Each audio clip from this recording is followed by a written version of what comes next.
가시관을 쓰셨네. 모시어 드리세. 우리 죄를 속하려 십자가를 지셨네. 받은 고난 크셔라.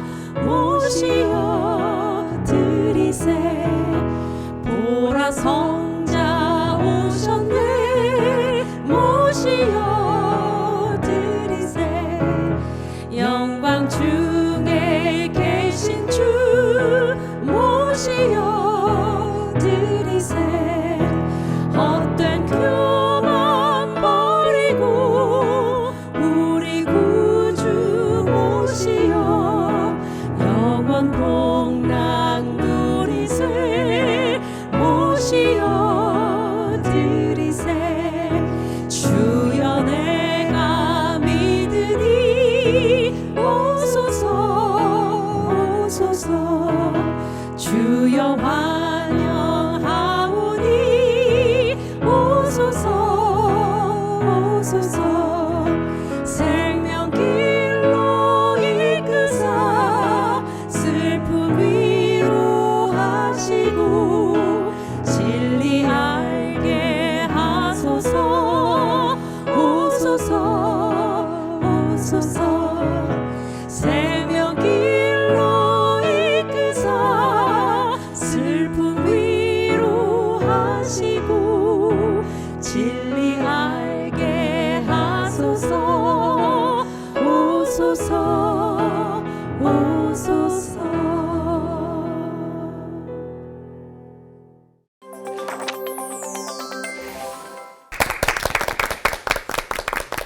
대표적인 믿음의 사도 바울도 하나님께 간구한 기도 제목이 있었습니다. 바로 가시에 대한 거였죠. 바울은 그 가시를 일컬어서 하나님이 자신을 교만하지 않게 하려고 주신 것이다 라고 이야기를 했는데요. 그런 가시가 누구나 있는 걸까요? 여러분은 어떠세요? 어떤 가시 같은 그런 가시 있어요? 많은 정도가 아니라 거의 성게, 뭐 밤송이처럼 있거든요. 가시. 가시 네, 투성이 한두 개가 아니에요. 한두 개가 네. 아니에요. 꼽기가 어렵다. 네. 어머. 맞아요.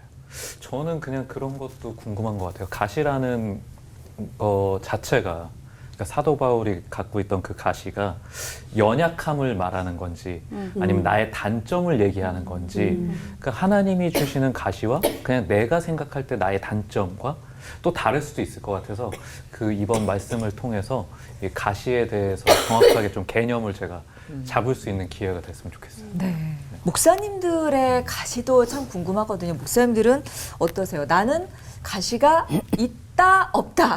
처음부터 돌발 질문. 하나, 둘, 셋. 있다. 많다. 많다. 어떤 건지 살짝만.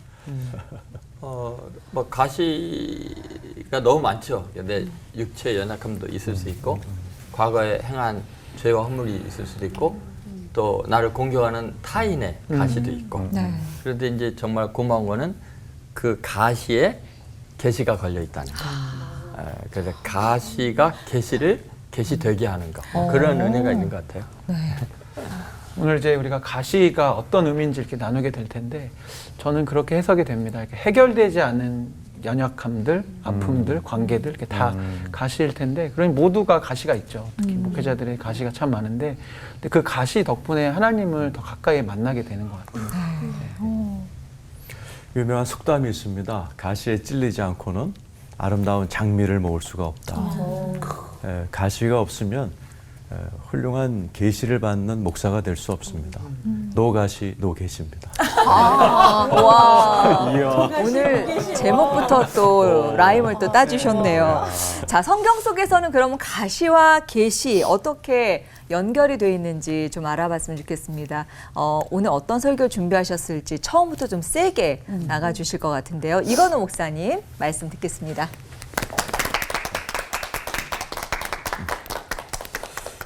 며칠 전 신문에 예수님의 가시면류관에 대한 기사가 나왔습니다. 뭐 세상에서 가장 많은 가시가 있었던 분 하면 예수님이시겠죠. 그 예수님의 가시면류관을 1200년도에 그 루이 9세가 오늘날 우리 돈으로 1조 3천억 원에 사서 생트 샤펠이라는 성당을 4천억 원에 지어서 거기에 지금 보관하고 있다라는 기사를 보면서 야, 그 가시가 그 당시에는 참 고통의 상징이었겠지만은 시간이 지나니까 이렇게 귀한 가치가 있는 영광스러운 것이 될 수 있겠다. 오늘 이 방송을 준비하면서 와닿는 기사를 보았습니다. 그래서 성경의 모든 하나님의 주인공들은 가시가 많았죠. 그 중에 야곱도 가시가 참 많았던 인물입니다. 그에게는 평생 원수였던 형 에서도 가시였고, 또 야복강에서 부러진 환도뼈 때문에 평생 절름발이 신세가 됐던 육체적인 한계도 가시였을 것이고, 또 많은 자녀들이 다 가시 역할을 했습니다. 자기의 첩을 건드린 장남 루벤도 그에게는 가시였을 것이고, 또 살인을 저지른 둘째 셋째 시몬과 레이도 그랬겠고, 또 자기 가슴에 대못을 받고 죽었다고 여긴 요셉도 큰 한이요 가시가 됐을 것이고, 또 젊은 나이에 강간을 당한 외동딸 디나도 그에게는 볼 때마다 가슴이 아픈 가시였을 것입니다. 그런데 그 가시들이 야곱을 변화시킵니다. 야곱, 꾀쟁이란 그 야곱이 이스라엘이 됩니다. 이스라엘이라는 단어는 그건 뭐 접두사고, 사라, 다스리다라는 뜻이고, 엘, 하나님, 하나님이 다스리는 자가 되어서 그 인생 후반에 대단한 계시를 받으면서 살아가게 됩니다. 우리가 알다시피 형을 피해 도망하던 베델에서 천사가 오르락내리락 거리는 계시, 하나님의 약속을 받아내죠. 또 빈손 들고 빈털터리가 될 뻔했던 라반의 집에서 계시의 꿈을 꾸고 얼룩덜룩한 양의 꿈을 꾸고 난 후에 단기간에 그냥 분홍이 돼버리는 계시를 받게 됩니다. 또 일개 농부로서 대제국의 왕인 바로를 축복하는 그런 영적인 영권도 소유하게 되고, 마지막 운명을 앞두고서는 12아들을 앉혀놓고 하늘의 계시적인 은혜를 받아서 아들들에게 예언적인 축복을 해줍니다. 근데 그것이 그대로 역사적으로 이루어지는 정말 야곱이라는 육체 덩어리가 가시들을 통해서 대단히 영적인, 계시적인, 그래서 전 세계 나라 이름, 사람 이름 단계 딱 2개거든요. 필리핀하고 이스라엘인데 야곱이 그런 역사적인 인물이 되고 또 수많은 사람들의 그런 모델이 되는 걸 보게 됩니다. 이 계시란 단어가 벌거벗기다라는 뜻에서 나왔습니다. 헬라어로 아포칼립스, 히브리어는 에르바라는 뜻인데 영어로 네이키드는 있습니다. 빨가벗긴다라는 뜻입니다. 뭔가 숨겨져 있는 그런 영적인 지혜를 벗겨내는 것이 계시라면 가시가 그 역할을 합니다. 가시란 단어가 스콜롭스란 말이에요. 이게 뭐냐면은 우리를 찔러대는 것입니다. 뾰족한 것이라는 것입니다. 하나님께서 우리에게 가시를 허락하시, 뾰족한 거, 나를 찔러대는 거. 여러 가지 이유가 있을 수 있죠. 가시가 있을 수 있죠. 주변 사람들, 뾰족한 사람들 있을 수 있죠. 나를 찔러대고 나를 아프게 하는 사람, 또 질병일 수도 있습니다. 내 속을 막 아프게 하는 그런 가운데 나 자신의 내가 어쩔 수 없는 뾰족한 나만의 그런 성격도 나에겐 평생 가실 수가 있습니다. 그것이 왜냐하면 나를 벗겨내는 것입니다.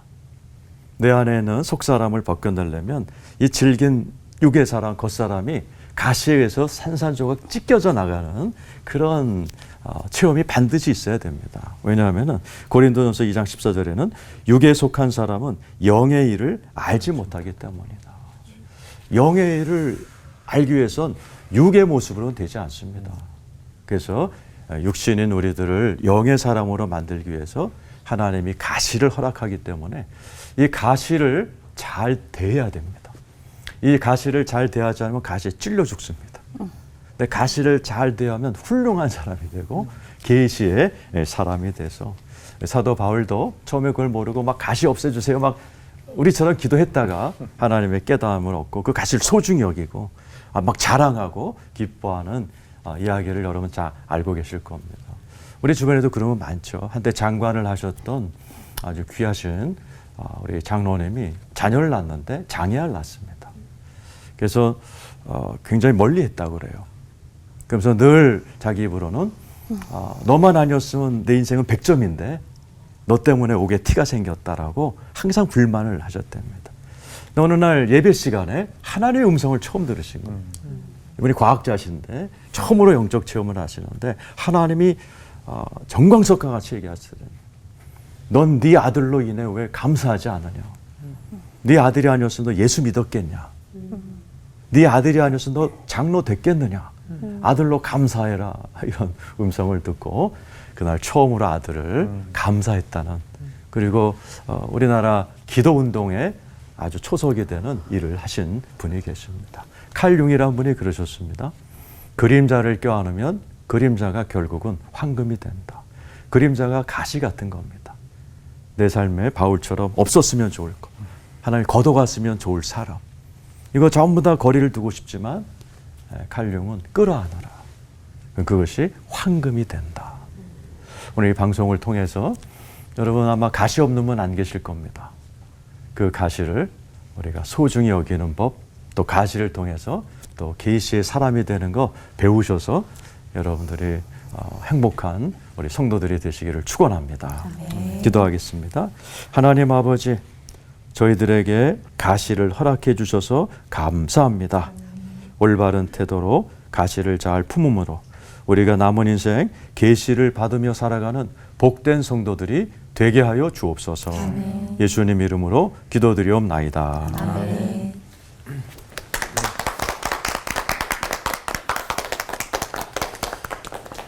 네, 오늘 저는 묵상의 제목을 가시가 계시가 되기를이라고 이렇게 잡게 되었습니다. 여러분 좀 짓궂은 질문을 드리고 싶은데요. 지금 갑자기 이 건물이 무너지면 우리는 어떻게 될까요? 네, 대부분 죽겠죠. 죽으면 우리는 어떻게 될까요? 천국에 가겠죠. 네. 근데 어떻게 천국을 믿으십니까? 저는 성경에 써 있기 때문에 천국을 확신하고 믿습니다. 예수님께서도 일찍이 말씀하셨죠. 내 아버지 집에 거할 곳이 많다고도 말씀하시고, 또 가복음에서 우편에 있는 강도에게 오늘 네가 나와 함께 낙원에 있을 것이라고 예수님께서 말씀하셨기 때문에 저는 믿고요. 또 오늘 주제가 되는 이 사도 바울의 특별한 계시 덕분에 천국을 믿습니다. 고린도후서 12장에 사도 바울이 이런 고백을 합니다. 무익 하나마 내가 부득불 자랑하노니 주의 환상과 계시를 말하리라. 내가 그리스도 안에 있는 한 사람을 아노니 그는 14년 전에 셋째 하늘, 이 헬라 문화에서 천국을 의미하는데 셋째 하늘에 이끌려간 자라. 내가 이런 사람을 아노니 그가 낙원으로 이끌려가서 말로 표현할 수 없는 말을 들었으니 사람이 가히 이르지 못할 말이로다 하면서 자신의 천국 체험에 대해서 사도 바울이 고백하죠. 사도 바울에게 아주 특별한 계시를 허락하여 주셨습니다. 진리를 그저 듣고 어디서 글로 배운 것이 아니라 직접 눈으로 보고 돌아온 것입니다. 같은 사역자로서 만약에 저에게 그런 경험이 있다면 엄청나게 큰 무기가 될 것 같고요. 그거 하나만 가지고도 일평생 목회할 수 있을 것 같아요. 플랜카드 붙이고 천국 보고 온 이야기, 천국에 누가 있을게요 없게요 뭐 이런 거 하면서 그거 하나만 가지고 계속 자신의 뭐 권위라든지 여러 가지를 했을 텐데 하나님께서 그것을 허락하시지 않고, 또 사도 바울도 그럴 마음이 없었죠. 그런 놀라운 경험 이후에 사도 바울에게는 육체의 가시라고 표현하는 아주 사역을 힘들게 하는 일이 찾아온 것 같습니다.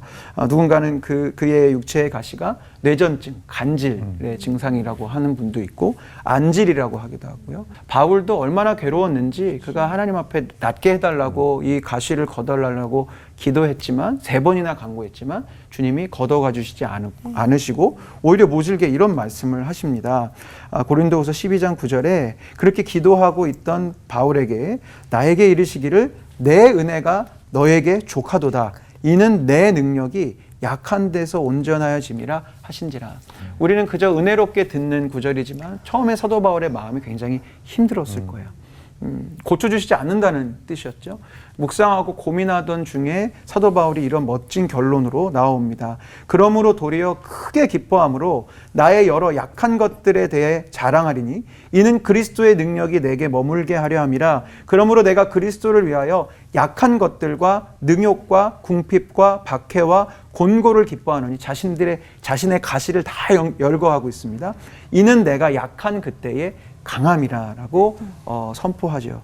사도 바울이 이 육체의 가시를 경험한 이후에 주님의 음성을 듣고 삶의 방향이 완전히 바뀌어지게 됩니다. 자신의 체험, 특별한 계시, 기적을 베풀거나 여러 은사들을 자랑하지 않고 의지하지 않습니다. 그의 신분, 바리새인으로서의 신분, 로마 시민으로서의 지위, 학벌과 세상적인 스펙을 자랑하지 않죠.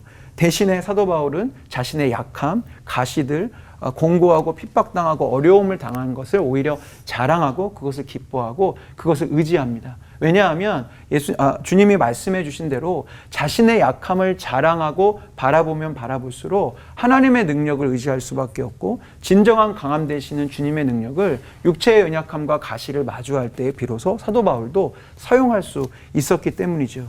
이 가시 덕분에 사도 바울은 그래서 천하무적의 사역자가 돼요.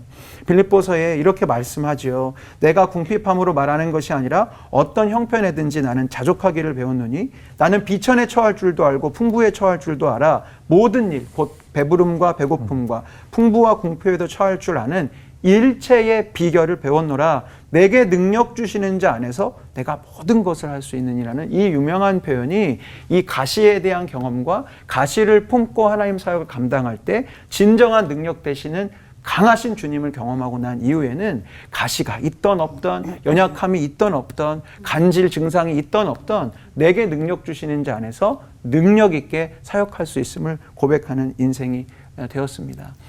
사도 바울에게 참 많은 특별한 계시들이 있었지만 목회자인 저는 사실 사도 바울만큼의 계시는 없고요.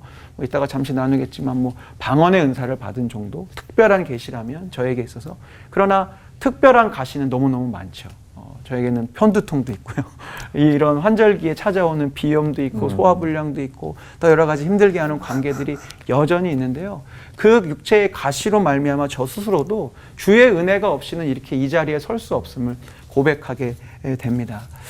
우리 모두에게 비록 대단한 특별 계시나 영적 체험과 은사가 없다 할지라도 내게 허락하신 특별한 가시들을 사도 바울처럼 믿음으로 품을 때 그 가시로 말미암아 우리도 예수님을 자랑하게 될 것이고 예수님만 의지하게 될 것입니다. 그렇게 믿음으로 내게 주어주신 가시를 끌어안을 때 그 가시는 하나님의 능하심을 증거하는 특별한 계시가 될 것입니다. 그래서 가시가 계시가 되는 삶, 그런 자랑스러운 인생이 되는 우리 모두가 되기를 간절히 소망합니다. 기도하겠습니다. 주님, 내게 허락하신 시련을 통해 나의 믿음이 강하게 자라난다는 찬양 가사를 생각해 봅니다. 저마다에게 허락하신 육체의 가시, 마음의 가시, 관계의 가시로 인해 괴롭고 힘든 시간을 보내는 우리지만 이 약함이, 이 아픔들이 하나님의 강하심을 드러내는 놀라운 계시가 될 줄 믿습니다. 약할 때 강함 되시는 하나님을 날마다 경험해가는 우리 모두가 되게 하여 주시옵소서. 예수님의 이름으로 기도드렸습니다. 아멘.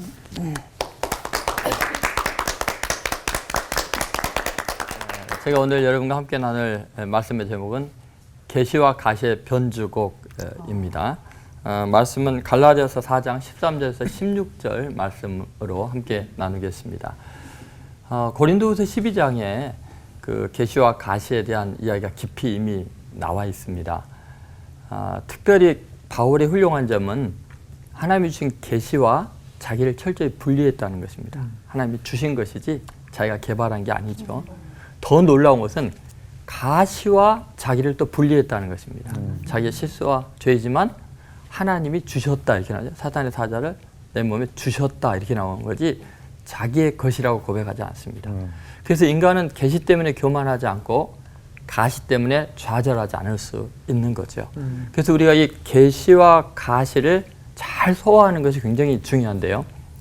어떤 의미에서 이 가시의 의미, 계시의 의미는 우리가 생각하는 것보다 훨씬 깊이 우리의 삶에 융합되어 있고 그것이 역동적으로 서로 연주하는 것 같은 느낌을 우리가 갖게 됩니다. 첫 번째 우리가 생각할 건 이런 건데요. 가시가 계시가 되는 은혜가 있습니다. 오늘 갈라디아서 4장 13절에 이런 말씀이 있습니다. 내가 처음에 육체의 약함으로 말미암아 너희에게 복음을 전한 것을 너희가 아는 바라. 이 한 구절 한 구절이 다 굉장히 깊은 의미가 있는 것 같아요. 여기 보면 내가 처음에 육체의 약함으로 말미암아 너희에게 복음을 전했다 이렇게 나오거든요. 그럼 바울이 갈라디아 사람들, 이방인들이 복음을 어떻게 전했을까요? 자기의 약함을 통해서 다시 말해 자기의 가시겠죠. 그걸 통해서 복음을 전했다는 거예요. 무슨 말을 했을까요? 내가 예전에 유대교에 있을 때 지나치게 열심을 내가지고 스데반같이 의로운 사람을 돌로 쳐 죽이고 너무나 내가 스스로 교만해가지고 이렇게 하나님의 대적자가 됐는데 예수님 부활하신 주님이 나타나셔서 나 같은 죄인을 용서해 주시고 하나님의 사역자로 삼아 주셨다. 그러니까 자기의 그 약함, 죄성, 그 실수, 이 가시를 통해서 복음을 전하는 것입니다. 참 놀라운 이야기죠. 내 인생의 가장 큰 가시를 감추려고 하면은 그것이 무거운 짐이 되지만 드러낼 때는 이렇게 놀라운 하나님의 계시가 된다. 그 가시와 계시가 분리가 안 되죠. 그리고 이렇게 가시를 드러내며 복음을 전했을 때, 계시를 드러냈을 때 엄청난 사랑을 받습니다. 얼마나 큰 사랑을 받았는지 제가 읽어드릴게요. 14절에 보니까 너희를 시험하는 것이 내 육체에 있을 때 이것을 너희가 업신여기지도 아니하며 버리지도 아니하고 오직 나를 하나님의 천사같이 또는 그리스도 예수와 같이 영접하였도다. 너희의 복이 지금 어디 있느냐? 내가 너희에게 증언하니 너희가 할 수만 있었더라면 너희의 눈이라도 빼어 나에게 주었으리라. 내 가시를 고백하면서 하나님의 계시를 드러낼 때는요, 하나님의 사자처럼 천사처럼 또 주 예수처럼 사람들이 나를 반기고 그리고 심지어 자기의 눈이라도 빼줄 만큼 사랑을 받게 되죠. 그러니까 가시가 계시화될 때 우리에게 일어나는 놀라운 삶의 질의 변화죠. 그런데 마지막으로 우리가 생각할 게 있어요. 반전이 있습니다. 그게 뭐냐면은 계시가 가시가 되는 아픔을 또 경험해야 됩니다. 참 이게 아이러니한데요. 16절에 보니까 이렇게 말해요. 그런즉 내가 너에게 참된 말을 함으로 원수가 되었느냐. 아니 조금 전에 하나님의 천사처럼 대한다면서요. 그리스도 예수처럼 대한다 그랬잖아요.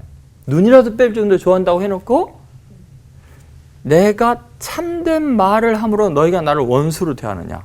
원수가 되었느냐 이렇게 이야기하거든요. 왜 그럴까요? 갈라디아에 율법주의자들이 들어오게 돼요. 우리가 은혜로 구원받은 거 감격하죠. 신앙생활 하다 보면 자기 열심히 있고 헌신하다 보면은 은혜가 빠지고 내 의가 드러나요. 내 가시를 잊어버리고 계시만 생각해요.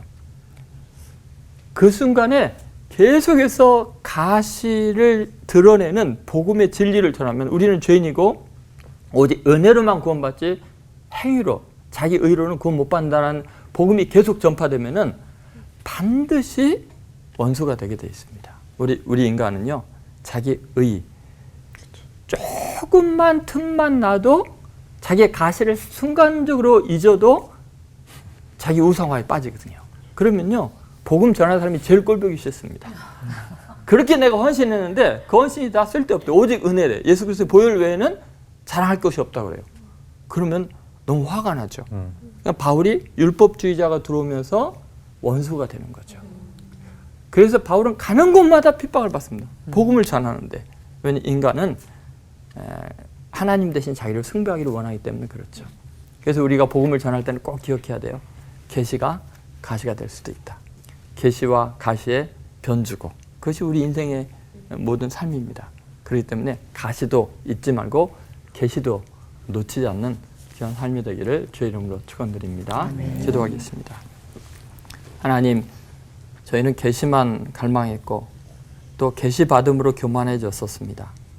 그러나 가시가 없는 계시는 불가능함을 오늘 깨달아 알게 하셨고 그 가시를 통해서 복음이 복음됨을 알게 하셔서 감사합니다. 계시를 외치는 사람이 되지만 끝까지 자기의 가시를 자랑할 수 있는 그리스도 안에 능력 있는 사람들이 되게 하여 주옵소서. 예수님의 이름으로 기도드립니다. 아멘.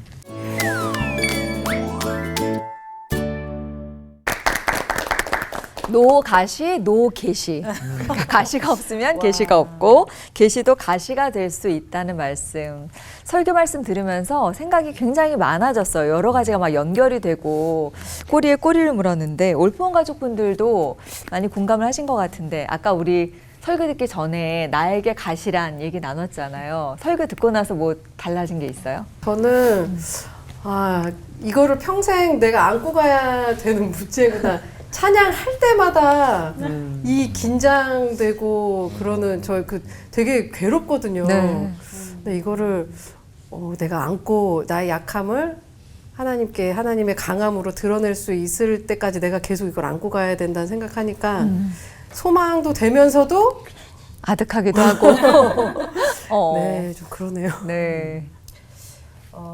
저는 사람이 위로를 제일 많이 받을 때가 나만 그런 게 아니구나라는 사실을 맞아요. 볼 때에 제일 위로를 받더라고요. 누구에게나 주신 거구나. 그러면서 제가 간혹 가다가 하는 이야기가 있어요. 아무리 20대가 이쁘고 날씬해도 그때로 안 돌아갈 거라고. 그만큼 가시 때문에 그 가시가 계시가 돼서 제가 굉장히 자라났다라는 걸, 하나님께서 자라게 하셨다라는 걸 지금 제가 하나님을 아는 만큼 너무 좋은데 다시 옛날로 돌아간다? 절대 싫더라고요. 네. 그래서 저는 누구나 다 같이 주신 것, 그리고 깊고 자라가게 하시는 거에 대한 감사함이 말씀 듣고 확실하게 더 끌어안게 되는 그런 오늘 귀한 시간이에요. 네. 아까 분장실에서 10년 전으로 돌아갈 수만 있다면 하나님 말이 다르시네요. 아니 아픈 것만 생각하면 아픈 것만 네. 빼면 네. 그 고통에는 뜻이 있다고 생각하시는 편이시네요. 네, 맞습니다. 네. 고통에는 뜻이 있다고 이제 말씀하신 대로 인생 정말 계속 변주곡 맞는 것 같아요. 네. 계속해서 변주곡이 오르락 내리락 하는데 그래도 우리가 가시가 있는데도 교만할 때가 너무 많다라는 거. 계시가 있는데도 무력증이 한 번씩 오면요 잠을 그렇게 자거든요. 사랑하셔서 재우시는가 본데 네. 왜 그렇게 무력해질까? 뭐가 문제일까? 오늘 말씀 들으면서 그래도 한번 질문 드려보고 싶습니다. 네. 지금 여기 보니까 질문이 그렇지만 왜 우리는 가시가 있는데도 교만한가? 가시가 있는데도 교만하면 없으면 얼마나 교만할까? 그러네요. 어린 왕자의 그 장미 이야기를 들으면은 그 조그만 가시 때문에 굉장히 교만하거든요. 장미가 나한테 오기만 하면 콱 찌른다. 자기 가시는 호랑이 발톱보다 세다, 뭐 이빨보다 세다, 뭐 이런 식으로 이야기를 해요. 근데 가시가 있는데 그 가시 때문에 겸손해지는 게 아니라 그 더 가시 돋쳐가지고 더 교만해질 수 있는 게 인간이죠. 인간은 항상 최악에서 더 최악으로 나아갈 수 있는 악해질 수 있는 존재인 것 같아요. 그 정도 가시가 있으면 겸손해야 될 것 같은데 그 정도 가시 있는데 더 교만해, 그렇죠? 그런데 더 심각한 건 이런 거죠. 계시가 있는데 왜 약하고 무력할까? 근데 맞아요. 계시와 자기를 분리를 못하면요 반드시 교만해지거든요. 하나님이 주신 건데 그렇죠. 이게 얼마나 교만해지냐. 예를 들면 엘리야 같은 경우요 850대 1로 이겼어요. 그런데 정말 뭐 슈퍼맨처럼 뭐 마차 앞에서 막 달리잖아요. 그렇게 당당했던 사람이 도착했는데 이세벨이 당신 반드시 죽이겠다고 합니다. 그 소리 듣고는 좌절해가지고 뭐 완전히 파김치처럼 퍼져버린 사람이 그러면 조금 전까지 그렇게 막 빗속을 달리고 850대를 이긴 사람이 이세벨이 잘 죽이겠다는 소리 예전에도 많이 들었거든요. 아하방이 맨날 잡아주기로 다녔고 근데 왜 갑자기 똑같은 상황인데 갑자기 좌절할까? 왜냐하면 엄청난 계시를 능력을 행했잖아요. 그리고 나서 뭘 착각했냐면 자기가 대단한 존재인데 아직도 나한테 이런 일이 있어야 돼? 교만한 거죠. 그래서 계시가 있어도 무력해지는 순간이 언제냐면은 계시와 자기를 혼동해서 교만해지면 그것처럼 사람이 이렇게 무력해지고 상처투성이가 될 수밖에 없는 거죠. 그런 것 같습니다. 가시가 있는데도 교만한 사람들이 많거든요. 그 이유는 그 가시가 그냥 재수 없어서 왔다라고 여긴다든지 또는 그 가시가 하나님께서 나를 위해서 오래전부터 치밀하게 계획하시고 내 옆에 두셨다는 것을 잘 이해 못할 때 가시가 있는데도 교만해지는 경우가 많습니다. 한 예를 들면 어느 화가 교수님 이야기를 제가 들었습니다. 그분도 아이를 낳는데 뇌성마비 아이가 태어났어요. 그때 이분 하나님께 배달 사고입니다 그랬다는 거죠. 옆집에 태어나야 될 아이가 나같이 아주 엘리트 코스를 밟은 나에게 올 리가 없다. 그리고 화가 나니까 작품 핑계를 대고 계속 이제 유럽으로 돌아다니셨다는 거예요. 그러니까 하나님께서 내게 준 가시라는 걸 모르게 되면 이렇게 사람이 교만할 수가 있습니다. 근데 이분이 언제 깨졌냐면은 한 2년쯤 지나고 나서 작품을 마치고 집에 왔는데 낮잠을 자는데 뭐가 물컹하더래. 보니까 이제 2살이 된 그 아들이 기어서 자기 배에 올라오더래요. 자기한테 아버지 이러고 들어가는 거예요. 그 순간에 짧은 순간에 수만 마디보다 큰 계시가 임했다는 거예요. 너 화가지. 하나님께서 화가는 화폭에 밝은 색깔만 쓰냐? 때로는 검은색도 써서 작품이 되듯이 내가 너에게 최단기간 교수가 되고 최연소 장로가 되는 밝은 색만 썼지만 이제 네 인생의 화폭에 내가 검은색도 쓰고 회색도 쓰겠다. 그러나 네 인생이 끝나서 전체적인 그림을 볼 때는 명작이 탄생했을 것이다. 그 말을 들을 때 이분이 이렇게 끌어안으셨다는 거죠. 아까 그 계시가 있는데도 왜 무력한가? 이분이 장로니까 수많은 위로의 말, 수많은 설교를 들었어도 와닿지 않았다는 거예요. 그런데 그날 들었던 그 짧은 하나님의 그 강한 성령의 계시가 이분의 모든 걸 바꿔놓는 거죠. 그리고 그때부터는 완전히 부끄럽게 여겼던 가시라고 여겼던 아들을 자랑하게 되고 예? 그 수치스러웠던 그게 아니고 이제는 아주 능력 있게 간증할 수 있는 그런 힘 있는 사람으로 바꾸신 것, 그게 좋은 대답이 될 수 있을 것 같습니다. 또 성경에 이런 구절이 있잖아요. 하나님은 감당할 수 있는 시험만 주신다. 그런데 제가 생각하기엔 감당 못할 시험을 좀 주실 때가 있는 것 같거든요. 시험 문제 잘못 네. 당하지 못할 그런 당해낼 수준을 넘어선 시험이라면 어떻게 해야 하는 건지, 그리고 또 이게 하나님이 주신 시험이 맞는지도 사실은 궁금할 때가 있거든요. 김정희 목사님. 네. 지금 말씀해 주신 구절을 이렇게 전체를 읽으면 잘 아시는 구절이지만 이렇게 되어 있습니다. 사람이 감당할 시험 밖에는 너희가 당한 것이 없나니 오직 하나님은 미쁘사 너희가 감당하지 못할 시험 당함을 허락하지 아니하시고 시험 당할 즈음에 또한 피할 길을 내사 너희로 능히 감당하게 하시느니라 라는 구절이에요. 아까도 잠깐 말씀드렸지만 저희가 사실 보고 싶은 대로 보고 듣고 싶은 대로 성경을 해석하는 경우가 있습니다. 사실은 시험이 감당할 만하면 시험이 아니겠죠. 그냥 감당하면 되잖아요. 그러니까 사실 우리에게 찾아온 모든 시험과 어려움 가시들은 내가 감당할 수 있는 수준을 넘어서는 일들이 다 우리에게 주어지는 시험이에요. 근데 저도 같은 지금 마주자매님이 하신 질문을 스스로 품은 적이 있어요. 하나님, 사람이 감당할 만한 시험을 허락하신다는데 지금 제가 마주한 문제는 제 능력으로, 제 경험으로 제가 가진 것을 도무지 해결할 수가 없는 문제인데 그럼 이 성경 구절이 잘못된 건가요? 아니면 제가 이 구절을 잘못 아는 건가요? 라고 고민하고 있을 때 주님이 저에게 묵상 가운데 주신 답은 그거였어요. 너가 감당한다고 생각하니까 그런 것이다. 내가 감당해주고 함께하고 있기 때문에 감당할 수 있는 시험이 되는 거다라고 하시면서 이 피할 길이라는 게 문제를 제거해 주시는 피할 길이라고 저는 생각했거든요. 근데 성경 구절을 자세히 보니까 피할 길을 내사 너희로 능히 다시 감당하게 하신다고 그랬어요. 문제를 걷어가 주시는 게 아니라 그 피할 길 대신은 예수님과 함께하고 주님이 우리의 이 감당하지 못할 시험을 함께 짊어주시기 시작할 때 이 시험은 감당할 수 있는 시험이 되는 거죠. 그러니까 결과적으로 우리에게는 감당하지 못할 시험이 없게 되는 거예요. 그래서 같은 결론이지만 주님 안에 있으면 그 어떤 문제도 감당할 수 있고 안전해지는 것이고 주님 밖에 나가면 지극히 작은 문제라도 감당 못할 시험이 될 수 있는 거죠. 그래서 백지장도 맞들면 좋은데 하나님이 같이 들어주신다니 더 되게 든든해요. 그렇네요. 근데 저는 저 구절이 제일 싫었던 구절이었어요. 난 너무 힘들어 죽겠는데 맞아요. 이게 감당할 수 있는 시험이라고요? 네. 막 인정하기 싫은 막 그런 시점들도 있었던 것 같아요.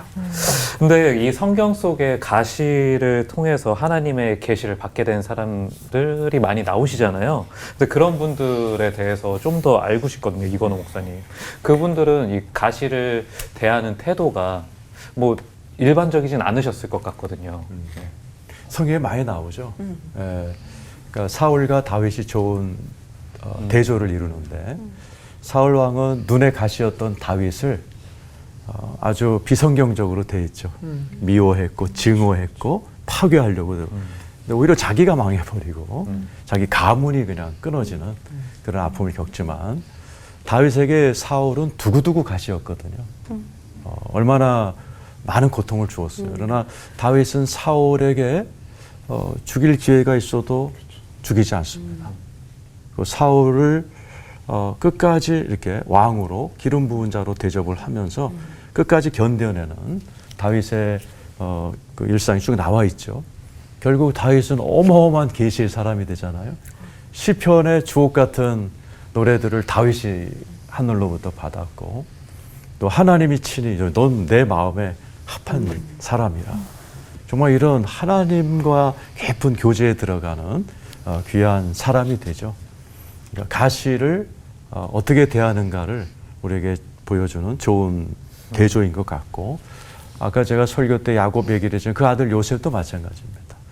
요셉이야말로 얼마나 많은 아픔이 있었겠습니까? 형들에게 팔려서 이방 생활을 했고 또 거기서 보디발의 아내에게 그럼 아주 그 고난을 당해서 감옥도 가게 되고 다 말도 안 통하는 이방인들 감옥 속에서 살면서 모든 게 다 가시였겠지만은 요셉 예수님의 구약의 모형인 것처럼 형들을 용서하죠.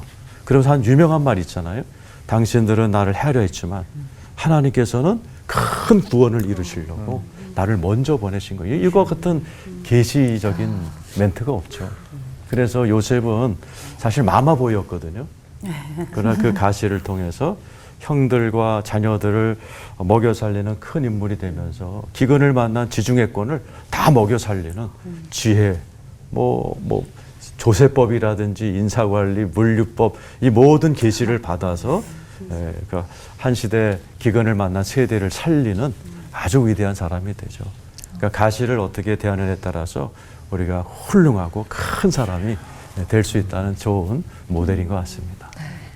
바울이 얘기했는데 중요한 건 우리의 기도가 아니라 하나님의 영광이다. 하나님의 영광은 우리가 무능하고 실패할 때 드러난다고 했는데 오늘 가시의 사람으로 살아가고 있는지 계시의 사람으로 살아가고 있는지 돌아보는 시간이 되는 것 같습니다. 좀 더 다 같이 외치면서 질문을 파고 들어가 봤으면 좋겠습니다.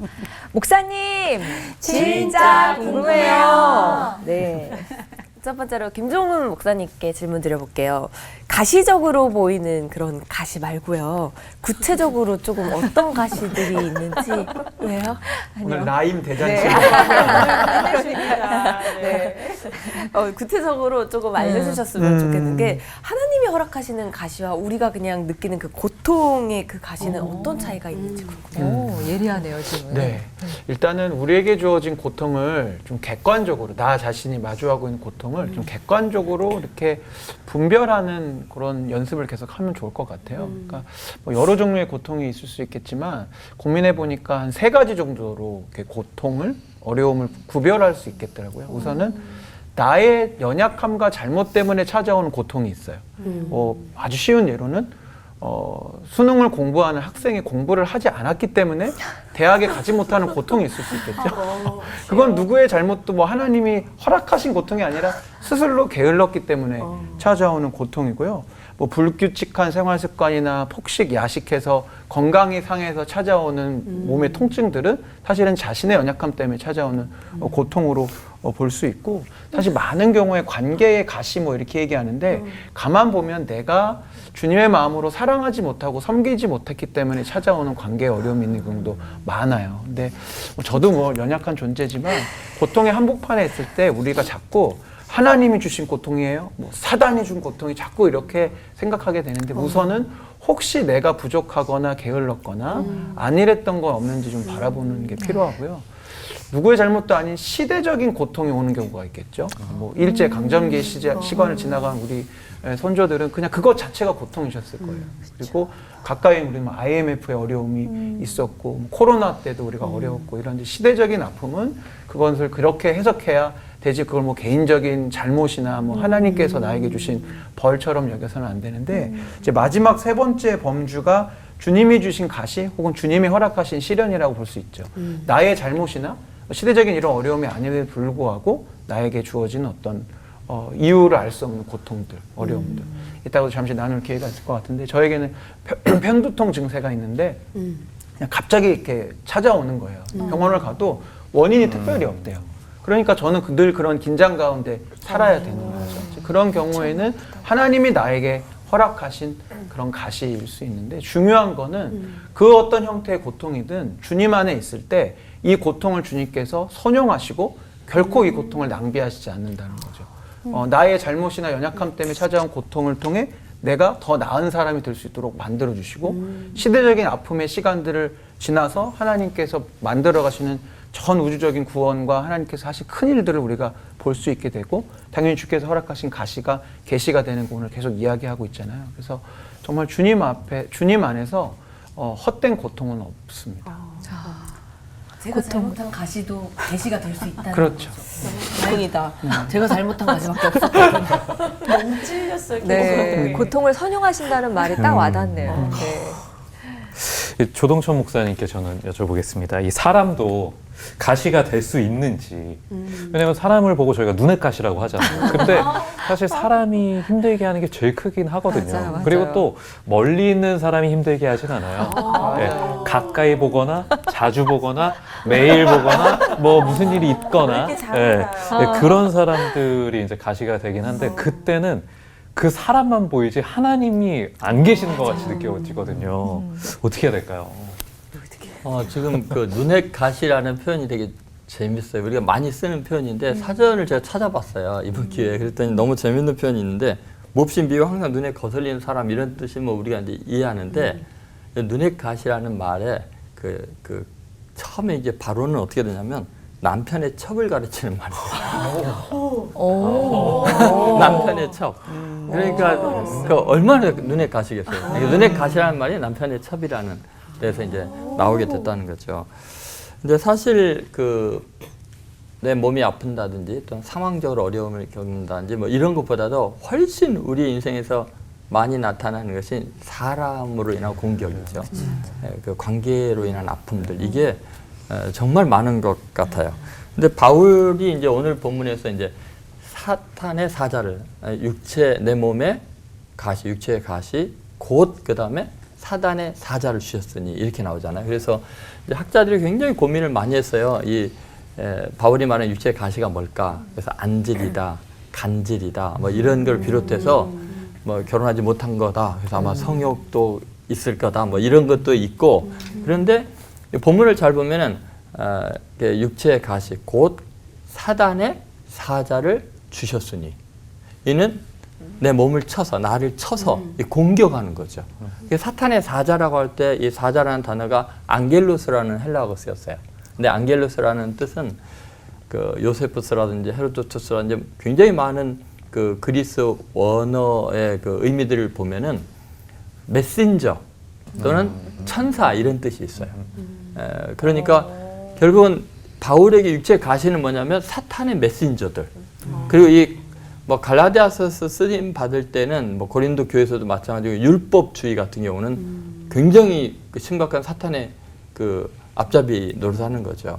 그래서 내가 복음을 마음껏 전하고 싶은데 복음 전하고 나면 율법주의자들이 들어와 가지고 야 바울 형편없어 옛날에 스데반 돌로 쳐 죽였어 이러면 유대인들이 보기에는 율법주의자들이 뭐라 하냐면 저거 율법 배신한 자다 이렇게 이야기하고 유대인 크리스찬들 예수 믿는 사람들은 야 바울 예전에 스데반 돌로 쳐 죽이고 예수 믿는 사람 잡아서 감옥에 가서 지금도 애들이 불쌍하게 우는 부모 있고 이런 애들도 있고 뭐 이런 식이에요.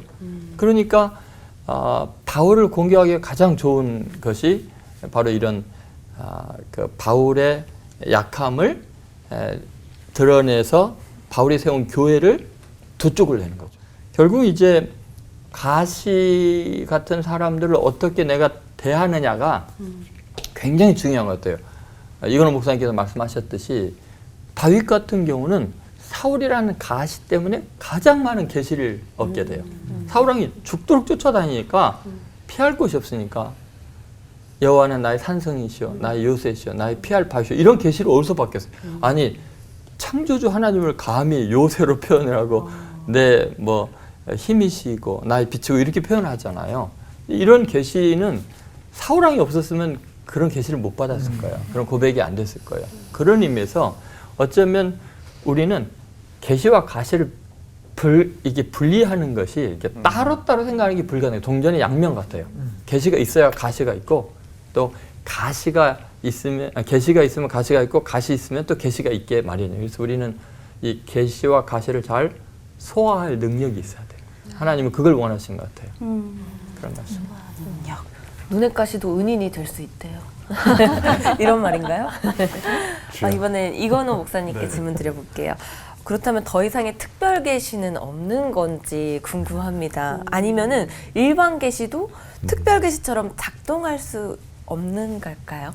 네, 이제 신학자들이 이제 계시를 특별 계시, 일반 계시로 나눠서 이제 성경 시대에는 이제 특별한 초자연적인 예언이나 계시는 끝났다. 또 어떤 신학 조류는 아니다.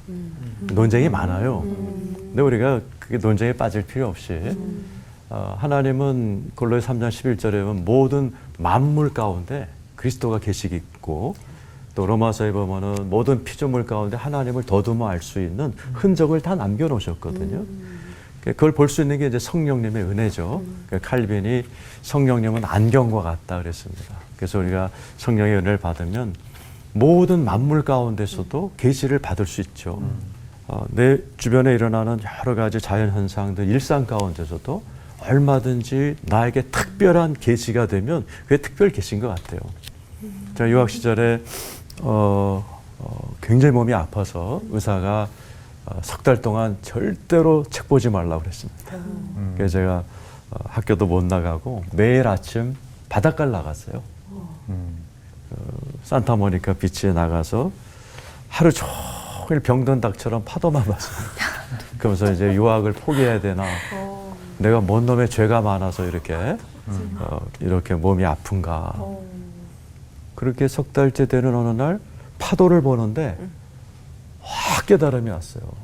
야, 저 파도는 나처럼 탈진도 안 하는구나. 어제의 파도, 그저께의 파도, 아마 태초부터 파도는 이렇게 힘차게 한 번도 지치지 않고, 왜 그럴까?